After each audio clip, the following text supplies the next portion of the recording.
what Upanishad says is, it's true, if you pay attention to the form, there are many things true. But if you pay attention to the form, if I little bit ask a little bit more and see this brings me actually what is it measuring? What is it hearing? Good. What is it measuring? Good. What is this body? How many I see? I see one. You see, in spite of seeing many forms, you can exactly. In spite of seeing many forms, it's not like you have to shut off to the forms. It's not that you have to break everything and then only you come to know that there is only one. In spite of seeing many, many different forms, you conclude there is what? One. Why? Because what is the relationship between every ornament and gold? Can the ornament exist without the gold? Exactly. Every ornament has a dependent reality. It cannot exist without gold. But is the gold, while being in that form, is it confined to that form? No. Why? Because you take it to any jewelry maker, and what you can melt the gold and make it into what? A totally different shape, size and form. So that means while the gold pervades that ornament, gold is what? Free from the attributes of what? That ornament. And that is true for every ornament is like that. So that means what you come to know is what? The vision with which you begin to live your life is very different. Generally, we live our life as I am one, and what? One of many. And the whole world is different from me. And that is my conclusion, how little I become. I become a speck. I become so small, so infinitesimally small, and my whole life is lived with this smallness. As long as I have that intrinsic smallness about me, I can never be what? Fulfilled. Because everything that happens in life keeps reminding me that I'm small. So therefore, one cannot do, if that is, the form is the reality, then you can't do anything about it. You have to live, you have to learn to live with your what? Smallness. But if form is not the ultimate reality, if the content of the form is the reality, then there is a complete shift in the vision as how I live my world. What I see is only one gold, and that gold is what? Appearing in so many different forms. If that happens, then this little ring that had a complex with reference to a big necklace, because the ring only thought I'm so small and I occupy such a little space in this, whereas necklace gets the show. Everybody first looks at what you're wearing here, and it is so much more prominent, it is so big, it is, so that means we cannot, if this is the reality, you'll always find. You're a millionaire, you will find billionaire. If you're a billionaire, you will find a trillionaire. If you, in any other way, you have a good health, you will always find somebody who is in better health. You're good looking, you'll always find somebody who is better looking. So that means no matter any way that you look at the world will remind you of your smallness. The only vision shift is to recognize every form is nothing but gold. Gold is the reality. The form cannot exist without the content. The content, while pervading the form, is free from the limitation of the form. Imagine instead of a ring thinking that I'm totally separate from necklace, if the ring understood I am gold, necklace is also gold, then everything is only one, and you can ask, but why should then I be in a ring form and a necklace should be in the other form? You can still ask that. In fact, you have to understand the world is designed in a way that every form has a function. It is useful in the total scheme of things. It is not redundant in the scheme of things. Because imagine you want to get married to somebody, or you want to show that you want to be engaged to somebody, what do? You give what? You give what? Ring. So that means ring has its function, which is so important. Every form has a function, and that function is important. So that means the vision with which we live our life, imagine what it does to our self-esteem. I'm one. Everything is part of that same reality. We all have different forms. These forms, even if there are seeming differences, it's not like one form is better than the other. Every form has what? Function. That is such a different way of living your life. So this is exactly what this prayer is saying, that from gold, which is Purna, Purna is the whole, Purnat Purnam Udachyate. From gold comes a ring. The ring is what? Is it only part of the gold? The whole of gold is in the ring. Every property of gold is in the property of the ring. Nothing is taken out. It's not partial. From that whole, what every form emerges, you add the form, you add one more form, which is what? Necklace, bangle, bracelet.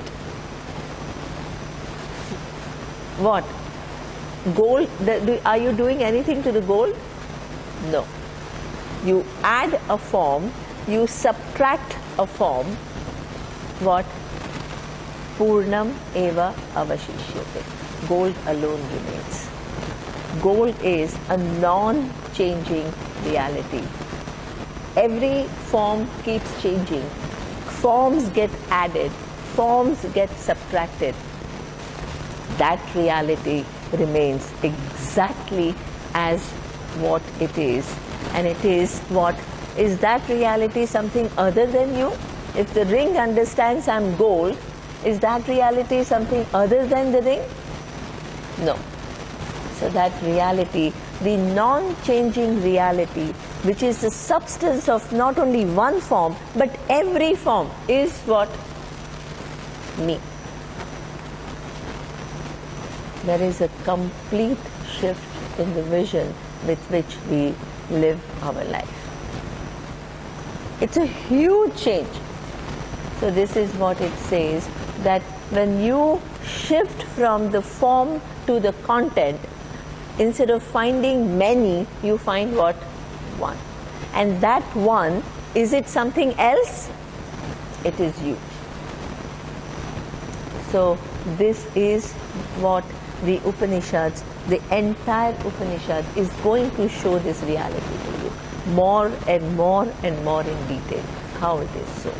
So that you walk out here not being insecure about what the form, but be proud of the fact that you are one content, which is the truth of the whole universe, which happens to be expressing itself in this form. That is lovely. That is beautiful. Then that form becomes a privilege. It becomes a privilege through which you express yourself. If you don't understand that relationship between the form and the content, then the form becomes you and you become so limited.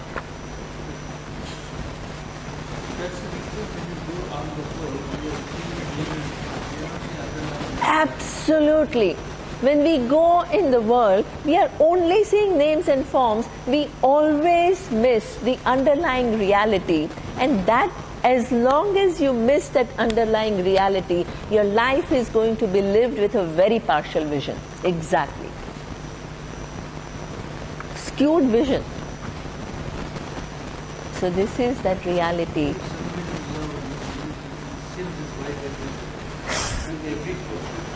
No. Virish, that forms are different, right? We are not saying ring is same as necklace.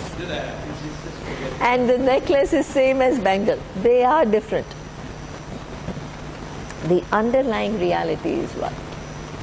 We are not trying to, that will be big delusion, right? If we try to think that the ring is equal to necklace, then what? That is not true. Ring is gold in that form. Necklace is gold in a different form. Truth.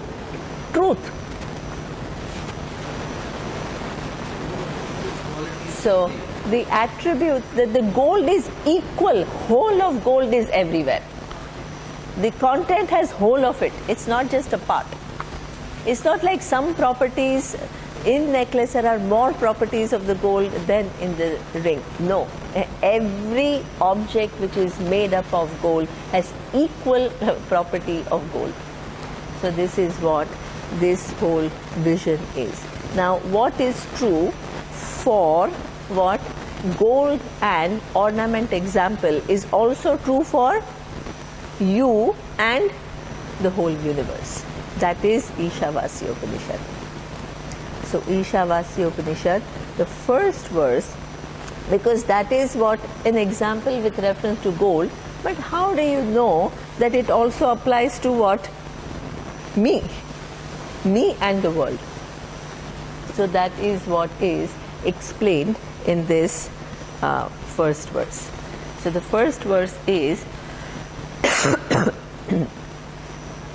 Isha Vasyam Idam Sarvam Yat Kincha Jagatyam Jagata Tena Tyaktena Bhunjita Ma Grudaha Kasyachit Dhanam. This is a nice, it's a very interesting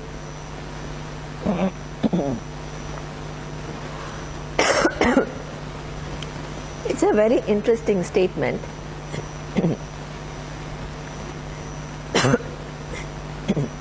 If I just ask you, please tell me what is in the world, how will you answer that question? What is in the world?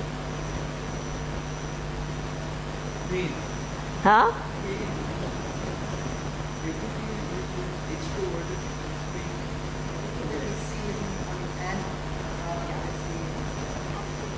Exactly. So that means when somebody asks you what is in the world, you will say, well, you will maybe start with far off galaxies. You will start with what? Stars. You will start with, then you may come back to Earth, and then you come to what? Different species which are on this Earth. So how many different things? So if that way you describe the world, then it is what? Constituting of countless things. And when will you finish counting? Will you ever be able to finish counting? By the time you have started listing a few, some things that you have listed have gone and new things that you have not listed have come. And if you look at the millions of years through which the universe has survived, when will you be able to finish counting everything that is there in the universe? And not only about the past, but what is going to come in the future. You don't even know what is going to come in the future. So that means the world is unfathomable, if you think about the world like that. Unfathomable. Unfathomable means that you can't conceive of all the things that constitute the world. But if you look at the content, then it says here, all that is here is Ishvara. That is the first statement of this Upanishad. Isha Vasyam Idam Sarvam. Idam Sarvam means every form that you see which is known to you or unknown to you is what? Ishvara. How? Ishvara is knowledge. Wonderful. Wonderful. So now the next question is, as Roberto is asking, if you're making that statement that all that is here is Ishvara, what is Ishvara? That is a very valid question, right? So that means it is like saying the whole world of ornament is gold. Equivalent. Here we are saying the whole universe, which includes everything which is known to me and unknown to me, things of the past, things that could happen in the future, is Ishvara. My God, that is a huge statement. So that means from many it is what? Only one. Only Ishvara. So this is why our teacher used to say, we are not talking about what? One God, we are talking about only God. All that is here is only God. Every form is what? An expression of Ishvara. How? So that means every form where you see a form has to collapse in Ishvara. Just as every ornament collapsed in gold, every form has to collapse in Ishvara. So what is that Ishvara? How do you define Ishvara? The cause. Ishvara means cause of the universe. Cause of the universe. Yeah? So that means how do you, what is the cause? And this is exactly what Roberto is asking. What is Ishvara? What is the nature of the cause of the universe? That is your question. What is Ishvara? Generally we think Ishvara, the cause of the universe, is an entity which is what? Away from the universe. So that means what? There is somebody who's sitting in the heaven and that person created the world. So here it says the cause of the universe, everything is what? Manifestation of the cause of the universe. So that means where you see the form, so that means you have to ask yourself a simple logic. A simple logic is, there are two logics. Anything which is intelligently put together has a cause. What does it mean? This watch, if I ask you and if I just give you a story that, hey, this watch is a result of some steel came from somewhere and it just came here. Some little battery came from somewhere and then it got joined here. Then there were some wires and there were some digital connections. It just randomly happened. Is it plausible? Will you buy that story? No. Seems like this is a funny story, right? The steel came, the wires came, the battery came, and somehow they got all arranged. Anytime there is an intelligent creation, there is what? There is a creator. Simple thing. There is a creator. There's a creator. Simple. I'm not talking about the whole universe. Just simple. Start here. Yeah? So now, this is what we call, now the maker of this watch, is he or she present here? No. But even though you can't see the maker of this watch, it is logical to think that there must be a maker, right? Even if you don't see, logical thinking is what? There must be a cause. Why there must be a cause? Because it is intelligently put together. It's intelligently put together. It's not just random putting together. Yes? So now, let's look at the universe. Is it intelligently put together or it is just random? Intelligently put together. The earth and its position, what with reference to the sun. Intelligently put together.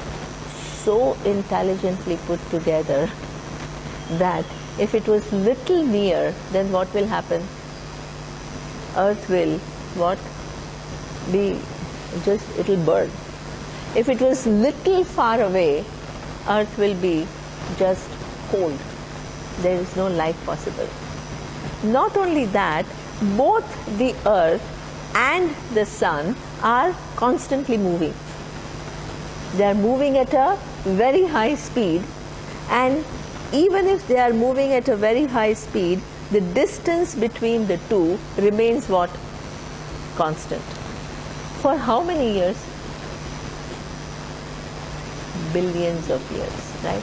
You try to move two balls at a certain speed and try to keep the distance constant. Try. How long will you be able to do it? Difficult. Yeah? And then the galaxy. How that galaxy has this many stars, this many planets, this many the moons, and how each one revolves, and that goes on for how long? Billions of years. And if there was slight mistake, what will happen? It will all collide and everything will fall off. So therefore, there is what this universe is intelligently put together. Forget about the stars and the universe or anything. Just look at our body. Is this body just a random piece of work? It is so intelligently put together. So therefore, what is very interesting is you have what? Muscles, you have nerves, and the distance between the muscles and nerves are what? Even though they are separated by what? Little inches, that distance is very critical for it to what?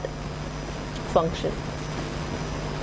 All those who have sciatica pain, they know what happens. That distance, that inches move. Inches move, and what does it create? Unbearable pain. The nerve is just moved, twisted this much. And then you can't, you have to crawl. You can't stand up. So that means this body is not randomly created. This body is an ingenious mechanism. So therefore, when I look at the stars, I see everything is intelligently put together.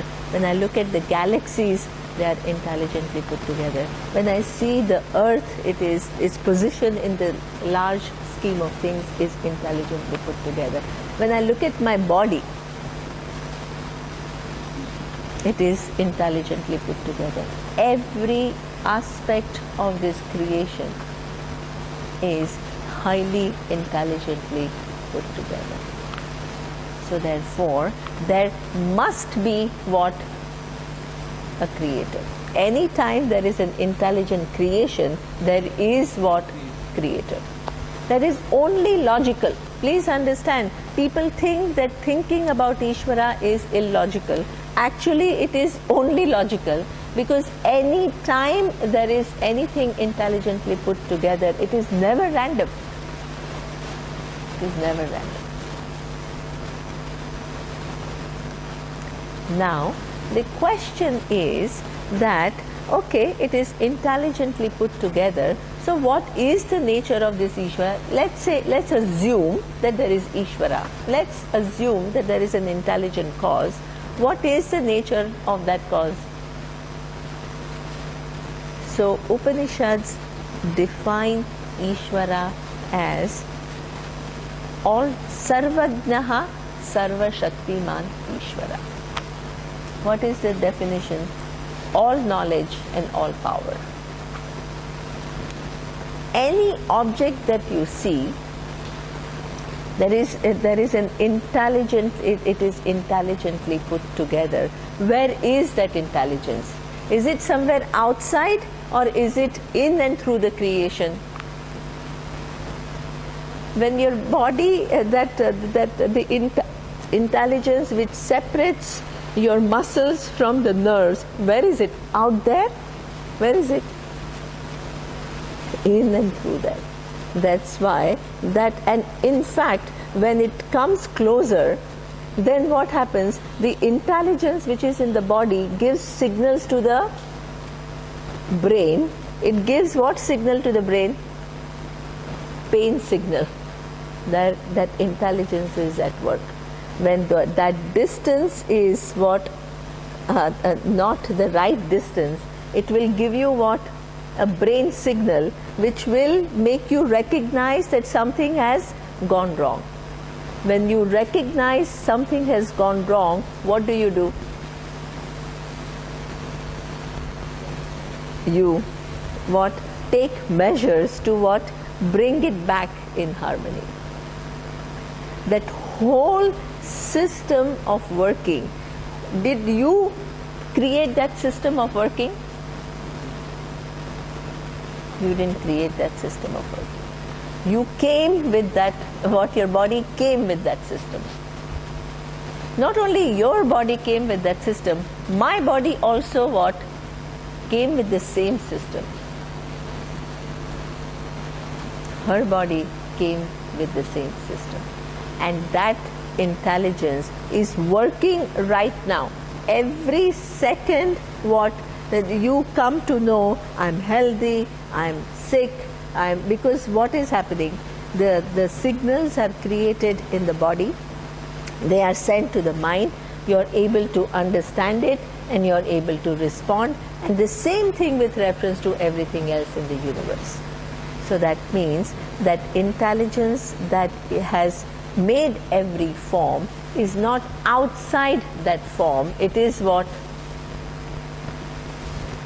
It is in and through that form. So therefore, this intelligence is running the whole universe. What is different about living in this world like that? In the world with this vision, that there is an intelligence which pervades everything. There is a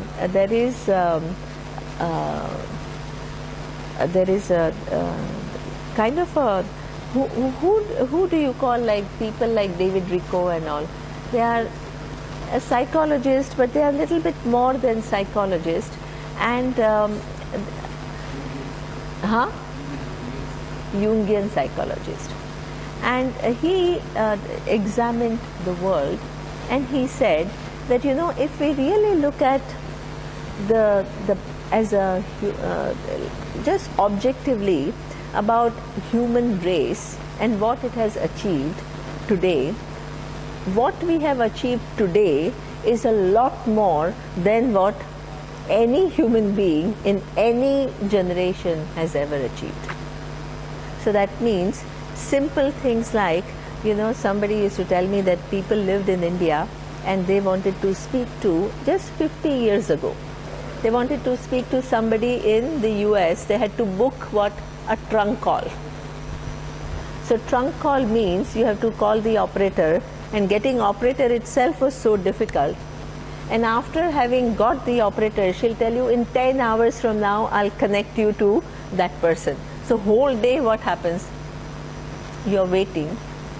And then when that comes, then how long? You hardly, because it was so prohibitively expensive, you will speak for what? 2-3 minutes. The line is bad, you're waiting the whole day. And what has happened today? With our kids and all, what? How many times we speak to them through what, you know, there is WhatsApp and Skype and all kinds of new mechanisms. It's just matter of minutes, and most of it is free. So therefore, as humanity, we have made huge strides, huge growth. So we should all be what? happier. But if we look at the present world, can we say with all these, how much we have collapsed the universe and how many things we have made possible to give us the comfort, can we make the statement that we are happier? Not necessarily. So he says, if you look at the modern society, the phenomena of depression and all is far greater than any other time in the universe. Why? You don't know exactly. In fact, you'd wonder why. Why are we thinking ourselves to misery? Even though externally we are far more comfortable than any other generation that existed in the past. So what he said is something very beautiful. He says we have lost our touch with the universe and seeing this universe as with certain awe. With certain awe. If every morning you get up and you don't even look at the sun, you are not even, you are totally oblivious to the presence of the sun, because you see it only as what? Hydrogen atoms. Huh? But imagine if you look at the sun as a phenomena, which is an intelligent design, where it is put together in a way that what? The helium is constantly converted into hydrogen to provide me the life that I want. And that's the truth. Your relationship with the sun, what is it going to do? Are you indifferent to its presence? You convert that relationship into awe. Are you doing anybody a favor by doing that? You are nourishing yourself. You are seeing your connection with the universe. You are seeing your connection with the forces of the universe where there is interdependence. You are seeing the fact that this sun not only makes it possible for me to live my life, but this sun also what gives me the food to eat. These plants who are here, they are quietly, they seem to be doing nothing.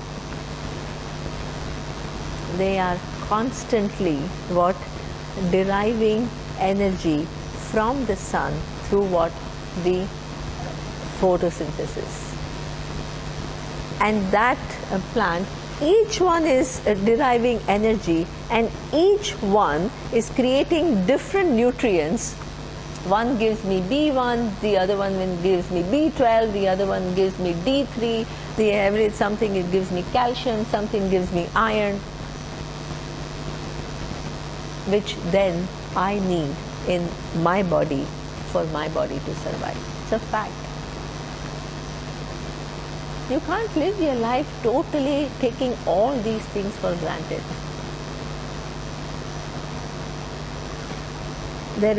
The sun is again doing one more function. The plants will not survive only with the sunlight. They need what? Water. That potable water, how is it coming to me? Again through what? The contribution of the sun. The salt water, what gets evaporated, forms a cloud, and at specific point in time, it what? Creates rain. And that rain makes it possible for me to have potable water. So that means if you are alive to that design, that mechanical thinking, non-grateful way of looking at the world shifts. And what is that shifting? You enter into a relationship, and that relationship is what? You see the magnanimity of the universe.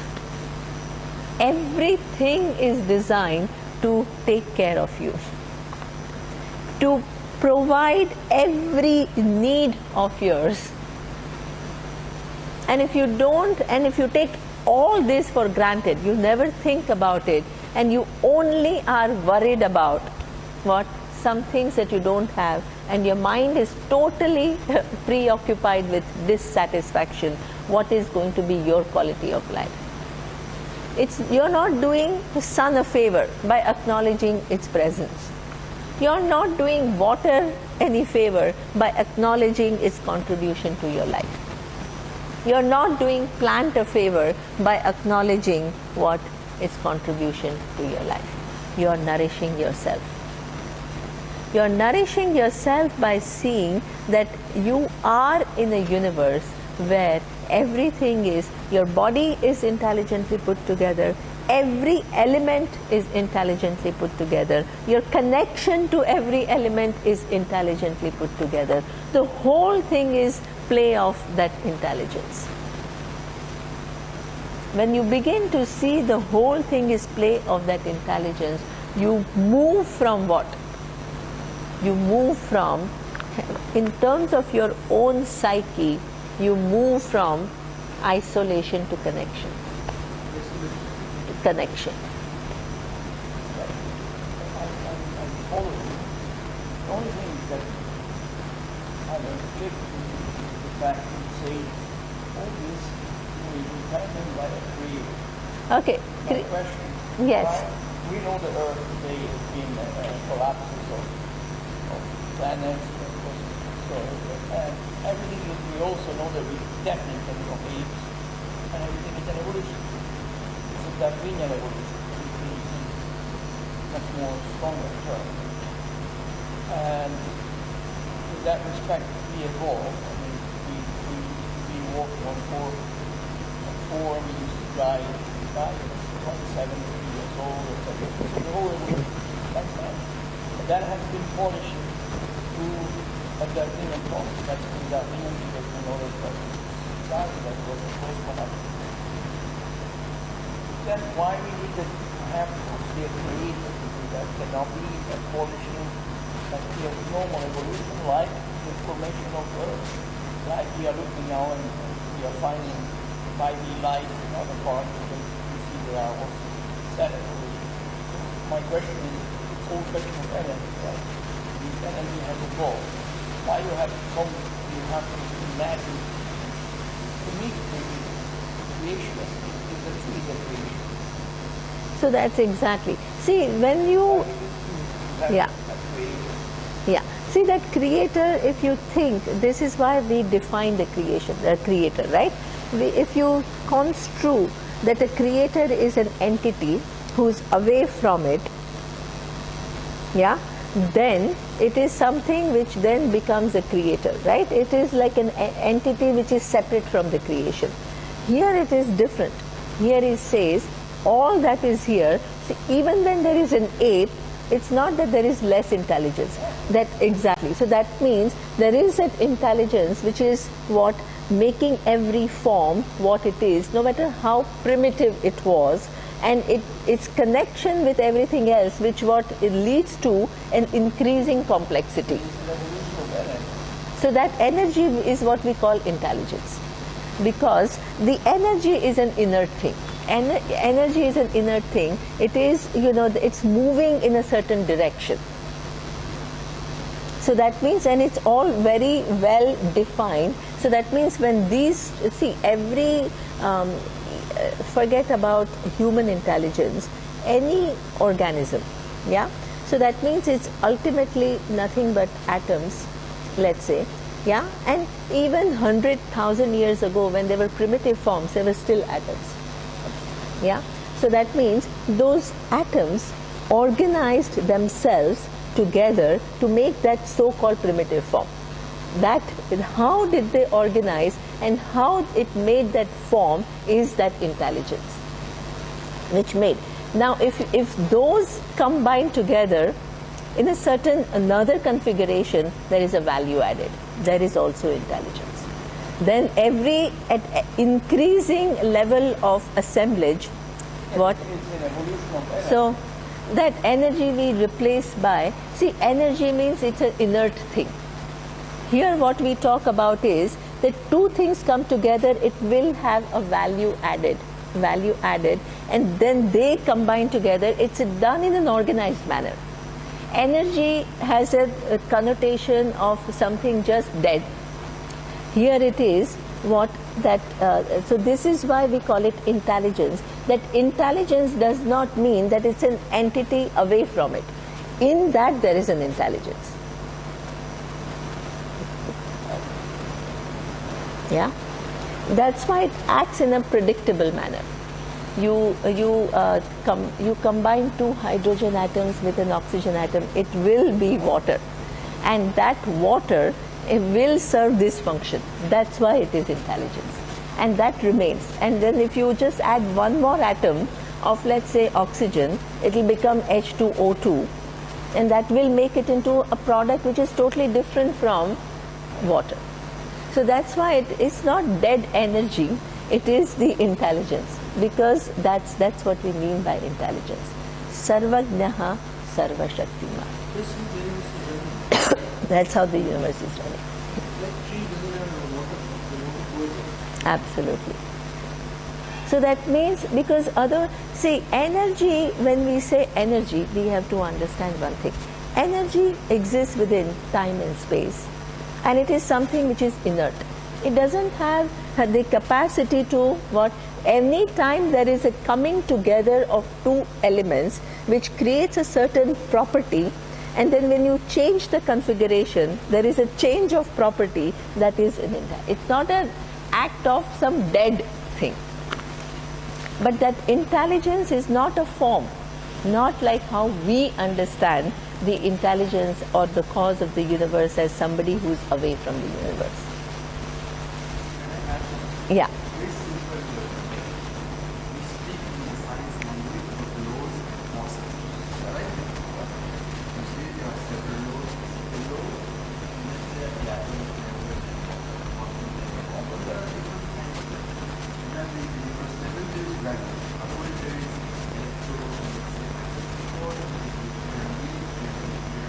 strong and so on. Okay? And we think that by just saying there are forces and laws, you are explaining the whole thing over. And that is the final explanation. Here we are saying one more thing. Why including and reconciling the whole thing is more comprehensive. You are saying, okay, you are saying there are laws and forces. But how do these laws and forces are they coming together in an amazing, let's say, coordinated way? Science doesn't have an answer to that. What you call force, you are just describing how the process and nuclear and whatever are like interacting with other. We are saying this is really a force. What is the nature of the force then? They don't know.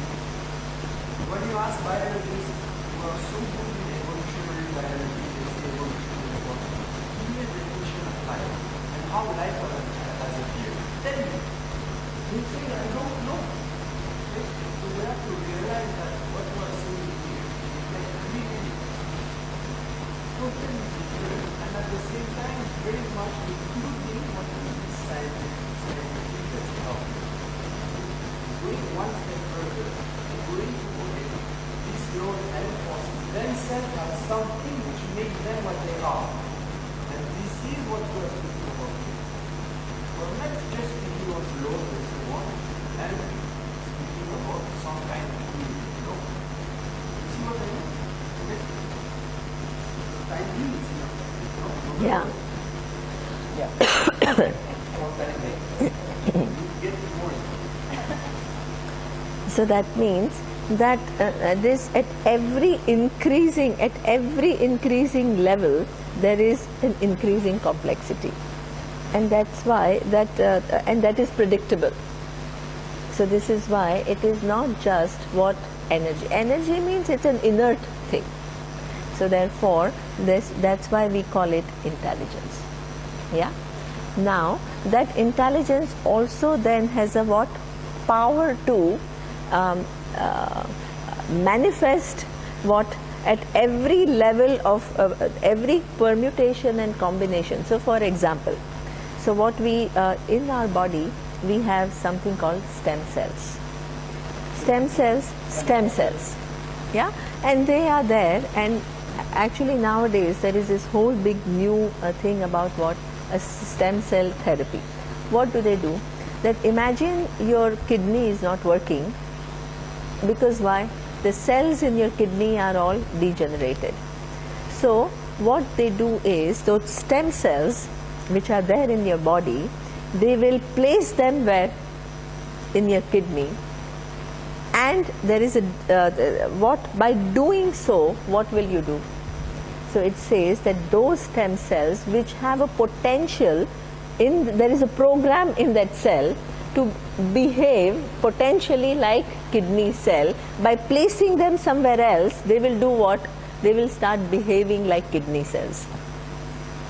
So that means your own body cells which are placed somewhere else, they have a potential to behave in a certain way, but when you place them somewhere else, they will actually behave in that way. So that means if there was just kind of an energy, there is no such, there is a design. So every researcher is actually looking into what? The design of the universe.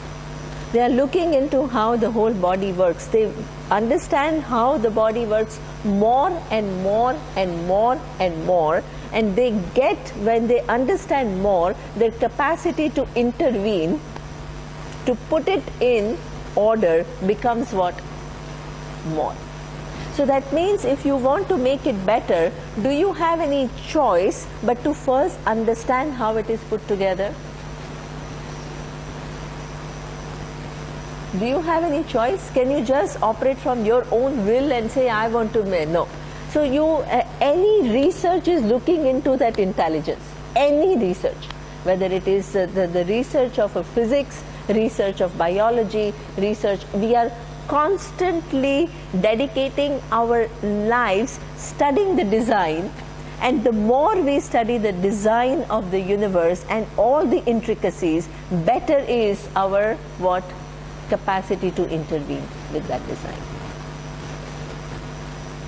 So that means there is, and that's how we collapse. So that knowledge, in fact, when the person, when you go and any discipline that you want to study, what is there? Tell me. You go to a library and you want to know physics. What is there? Just energy? No. What are there? Books. Books, all knowledge, which increase what they give you, increased and increased and increased understanding of what already is. It's all knowledge. The very fact that when you want to study anything in this universe, you study what, in fact you're accessing knowledge, because there are books. It's not energy. If it was energy, there is nothing to understand. But if it is increasing complexity of knowledge, you can go what? Very deeper and deeper and deeper in your understanding of any given thing. So that knowledge is, the very manifestation is knowledge. Don't think about the Creator as what? Something which is away from everything. Creator is in very what? Intimately connected with every form. So therefore, this is what we need to understand about the presence of Ishvara.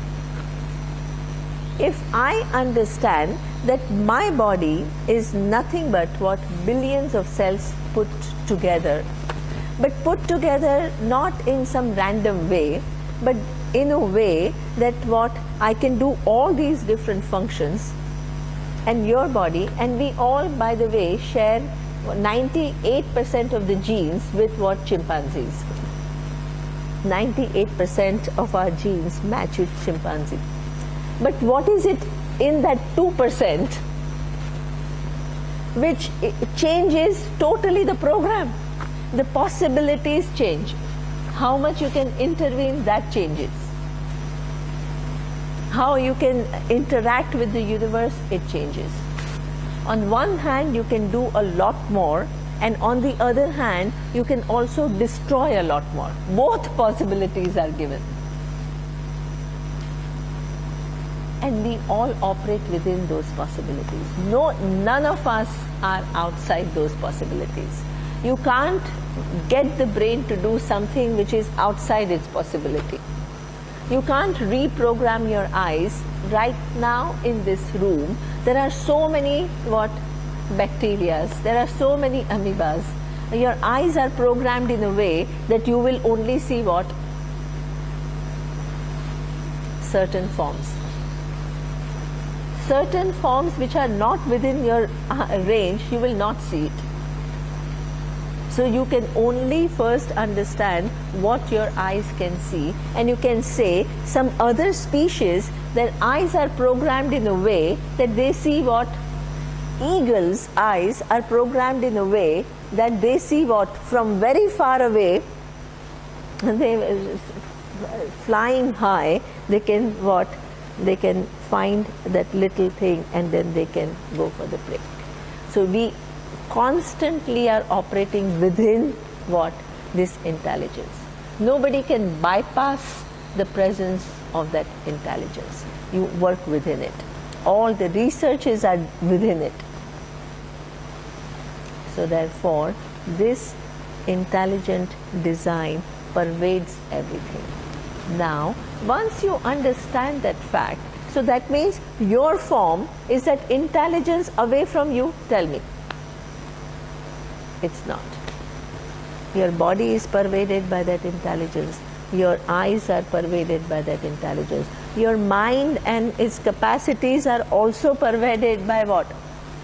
Exactly.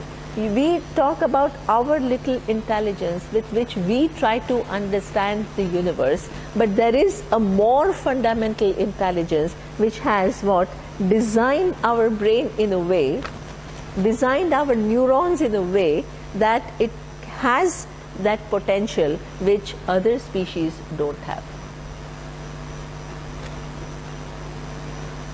So therefore, there is a far more fundamental intelligence which we miss in this universe. When we miss the presence of that intelligence in the universe, what happens is, and if that intelligence is everywhere, and every form is a manifestation of that intelligence, and if you miss the presence of that intelligence, what happens? You become so small and everything becomes external to you, and everything is overwhelmingly large, and your power to manipulate everything is so small, you are constantly frustrated.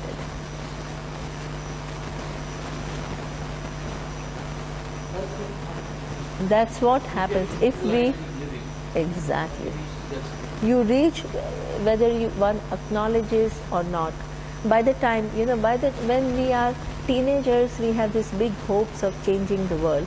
By the time we become 50 or 60, we begin to see really how little control we have in the universe, and it's a fact. Now, given that fact, how do you still feel empowered?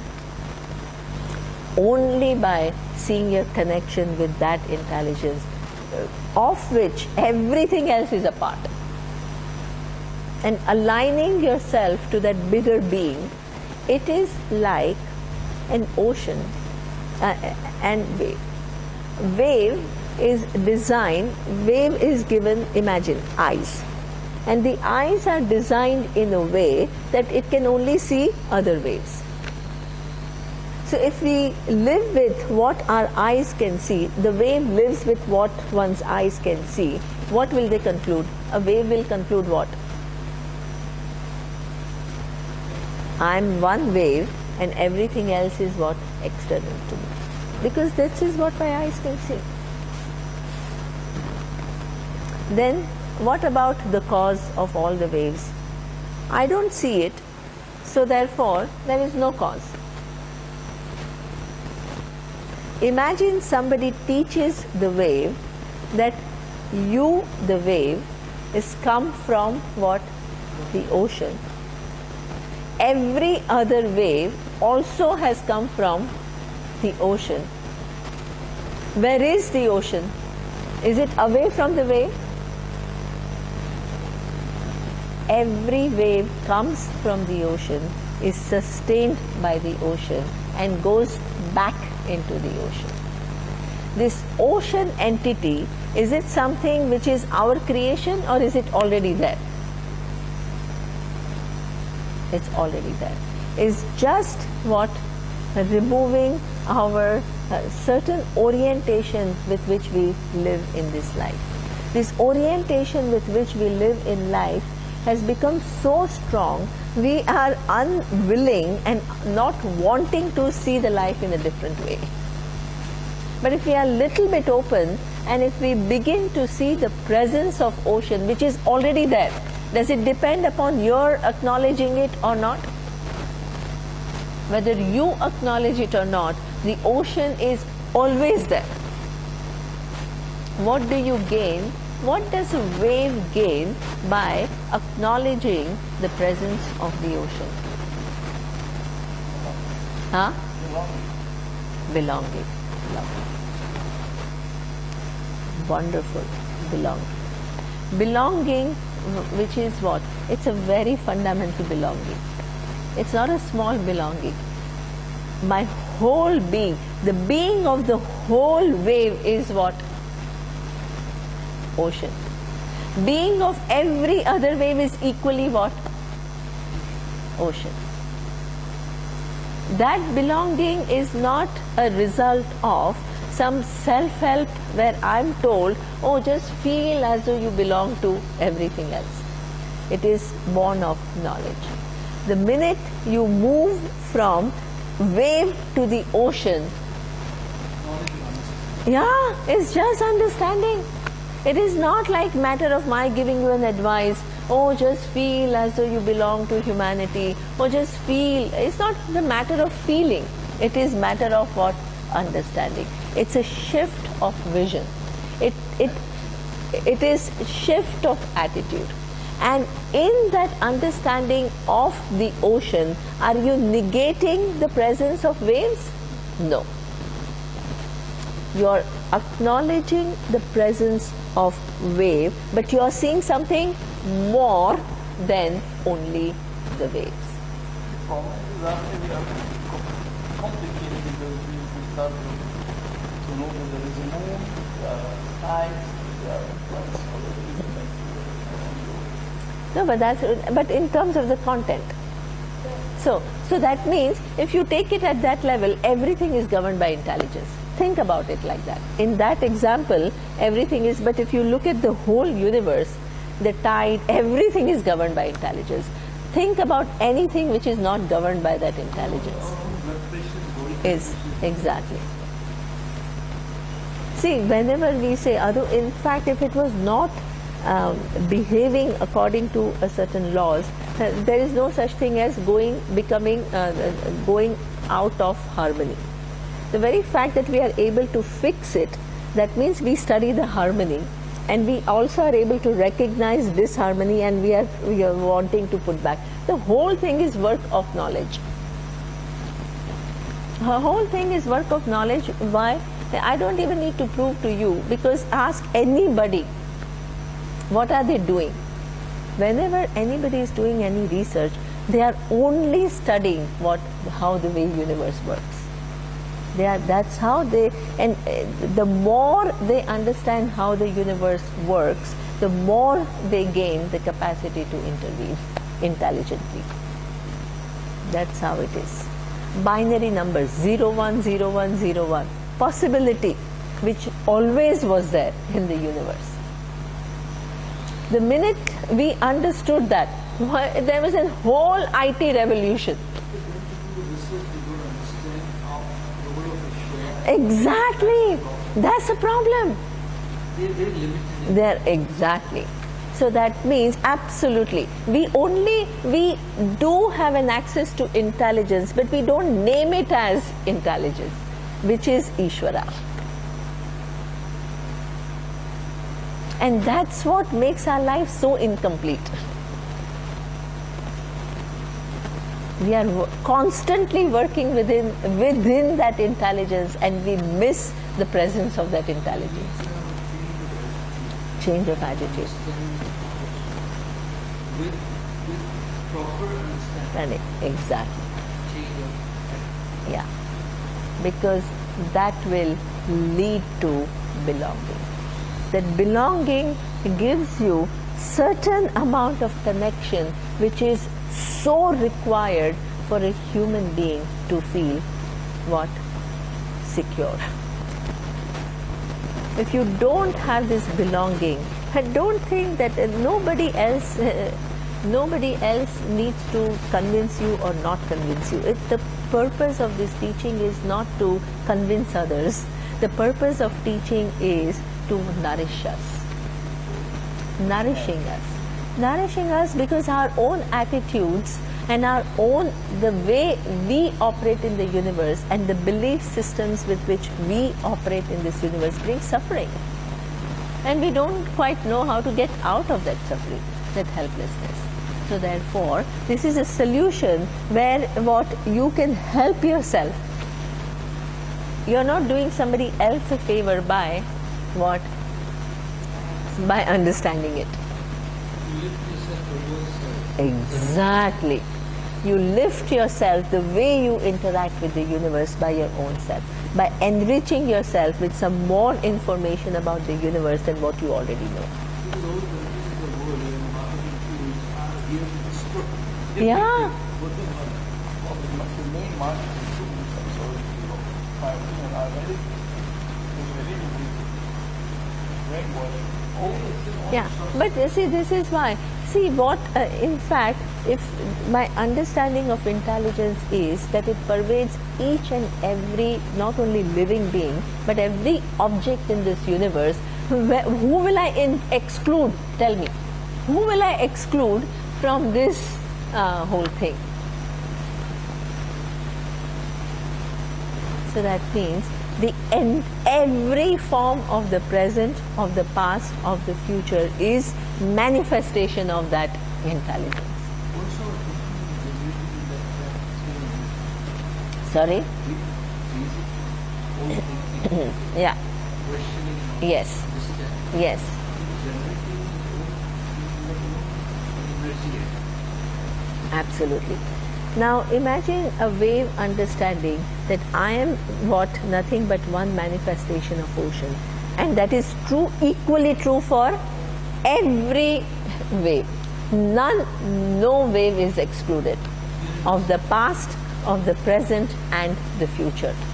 Where is the division? Show me where is the division. In the vision of oneness, where will you create a division?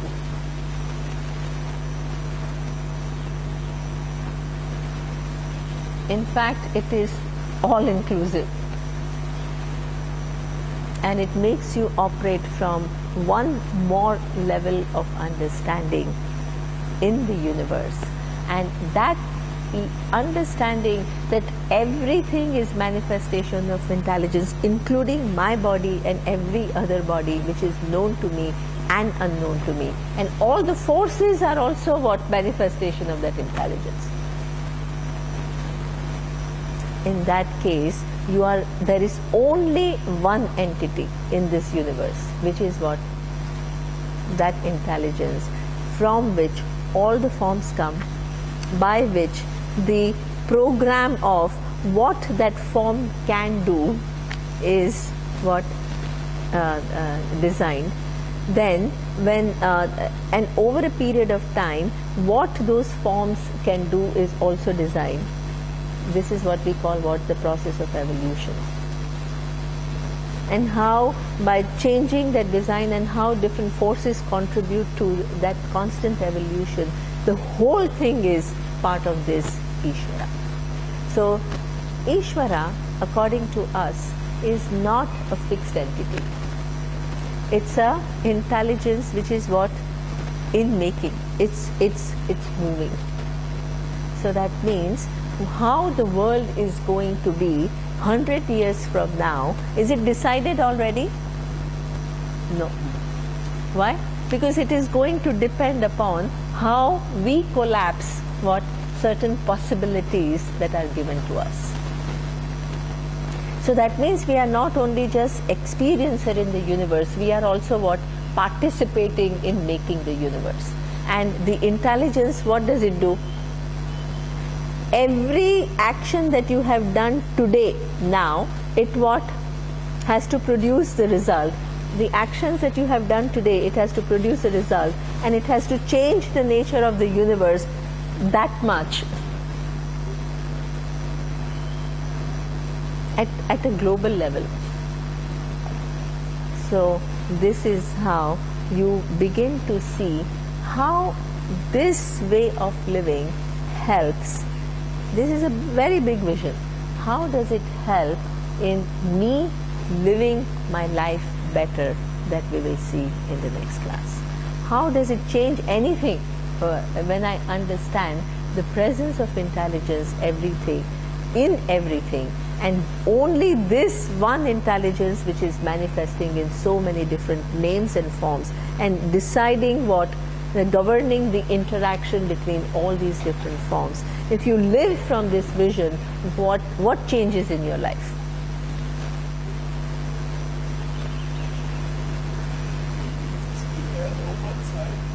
You get scared because the enormity of that vision, absolutely, it scares you. It's scary because of shooting from everything like this. They can destroy the world with push.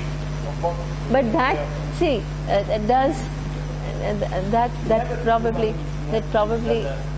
that probably is true. But the way you think about Bush or Trump, yeah, even now they have the possibility. See, it's not going to change anything, true? Obviously. Now what you are doing is, you are trying to, before you are just scared by all these events happen, and we only carry what within us, tell me.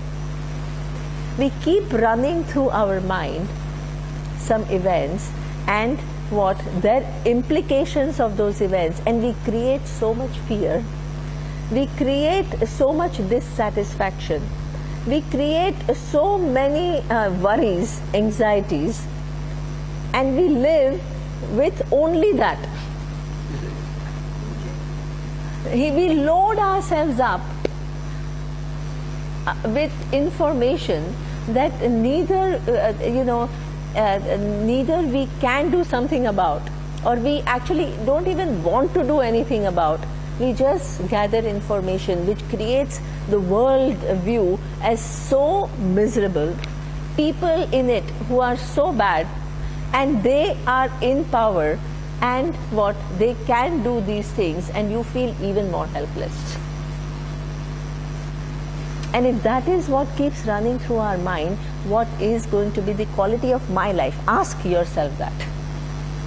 It may be a fact, but if that is the only thing which is running, how many opportunities that I have to intervene something, do something positive, I'm losing. By creating. Yeah. And I mean, the way the nature has organized everything for you, it's amazing. If one thing stops, everything stops.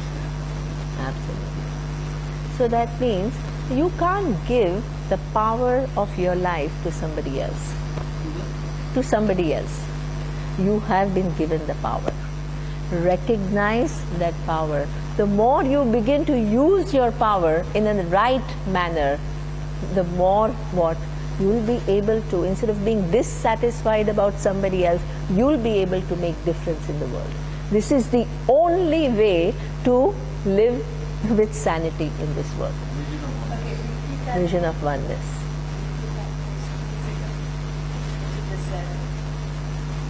Last. Rashna, can you repeat that? Because you're following something. Yeah, following something. And I was, catching up on the last one. She said, Vinesh. The Vinesh. No, we just remember one thing, vision of oneness. Unless you get confused. Okay. Everything what See. you see. Yeah, go ahead.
problem. When your psyche is constantly what? Dissatisfied, unhappy, anxious, fearful, and when you don't use the capacity that you have to intervene in the universe, because your mind is occupied with that, it's not free enough to what? Engage in something which you believe in. You're giving away the power that you have been given. And that too, somebody else who you don't like. Irony.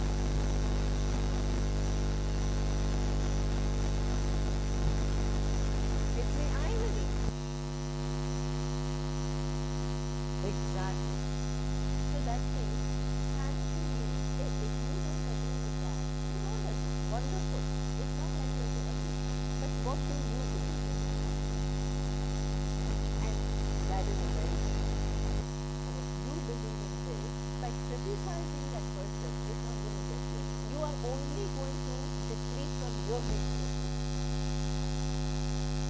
You only have to, in life, you have to ask yourself and engage action, engage what you do. You think how your life is and how your sphere of influence will change for everyone and how your message will be changed. You're not doing anybody a favor by this. You're only helping yourself. You're lifting yourself from that mode of dissatisfaction and complaint to proactive and using your creativity, using your spirit to do something what matters to you. Take the charge and see how you act.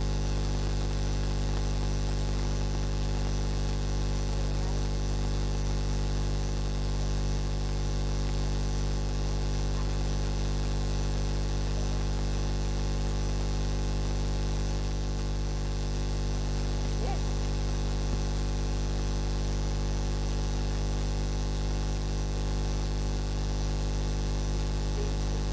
So that's why even in the play, they will tell you the same thing. In case of emergency, first what put your thing and then only you'll be able to help. You see, first and then because otherwise, if you bring yourself under control,